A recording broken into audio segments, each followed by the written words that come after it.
Hello, everyone. This is Jonathan Little. I'm here today with episode 152 of Weekly Poker Hand. Today we get King Queen offsuit playing 75-150 with a 30,000 chip stack early in a tournament, and I elect to raise from the cutoff. This seems perfectly fine to me. A splashy guy in the small blind calls, which is great. You're always happy when your opponents call from out of position, especially when they call from the small blind when you have a hand like King, Queen, or Ace, Jack exactly, because very often you are going to dominate your opponent's calling range. Flop comes Ace, Queen, 8. He checks, and I bet 400 into the 950 pot. If I was playing this hand today, I would almost certainly check behind. I have definitely started to check back with most of my marginal made hands and value bet with my best hands and then bluff with my draws. But with King, Queen, when I bet and get called, I'm usually going to be against a hand like an ace, which of course the small blind player could easily have, or a queen, which I block, right? So the queens are somewhat unlikely. Or you could have an 8 or even one of the draws, but a lot of the draws are pretty junky and will just fold to an additional bet anyway. So I definitely like checking behind on the flop with the intention of calling on the turn and the river. If you told me this player is very splashy, which my exact opponent is labeled splashy, that's going to make me more inclined to value bet thinner. So I talk about this a lot in my book. I'm not sure if it's out by the time of this podcast is released yet or not, Mastering Small Stakes No Limit Hold'em, where normally I just want to play my range as I just outlined, but against someone who is sort of a calling station, I want to instead value bet with my best hands and my marginal made hands, and then also I want to bet my draws, and then I just want to check my junk. So I'm really just checking purely to give up versus a calling station. And I think that's fine. It's obviously really exploitable if my opponent knows what I'm doing, but your opponent doesn't know what you're doing. He's just playing as a calling station, right? And you can bet hands like King, Queen because you know your opponent's going to call with pocket sixes. If your opponent's going to call your flop bet on Ace, Queen, 8 with pocket sixes or just a bunch of junk like Jack 9 or something like that, then you certainly want to be betting with King, Queen for value. So I could see betting here if you have a reason for it. Just don't bet here every single time blindly. So check, bet, call. Turns of 4, I would now again like a check, but again, if I think my opponent's a super calling station, I could very easily bet again on the turn. While I think the flop bet is defensible in general, a turn bet I think would be very optimistic. I would really have to know without a doubt that my opponent's just a big calling station. And maybe we know that, maybe we don't, but I do check behind.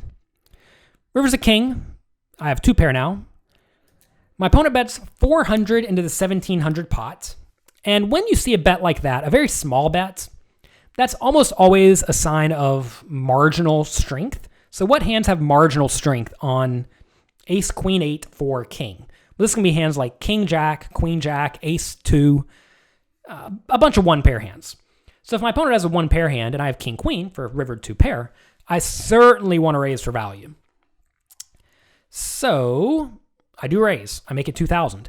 This may be a little bit big, but if you were to tell me the opponent is splashy, you can typically make larger raises because your opponent knows before you even raise if he's going to call a raise or if he's not. And if he's not, there's really no raise size you can make besides maybe a min raise, but min raise really lets a lot of players off the hook that could possibly get called. So for that reason, you typically want to go a little bit on the larger side. And this isn't even a large bet. I think a lot of people think, well, they're not thinking. A lot of people follow a rule of raising to 3 times whatever your opponent bets. And here my opponent bet 400, so they'll make it 1,200. But really, you typically want to be raising in proportion to the pot.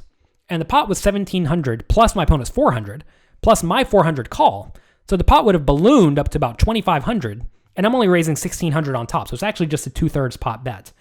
And a 2/3 pot bet is not actually that large. So I like this play. I definitely think we can go for value here.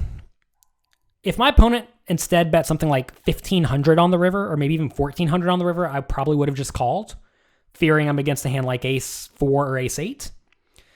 But even then, I don't think raising would be out of the question, especially if you think your opponent is splashy and will call with a lot of inferior hands like, well, Queen 4 or King 8 or King 4 that randomly floated the flop. And if your opponent could have more of these junky hands in his pre-flop calling range, that should make you more inclined to raise.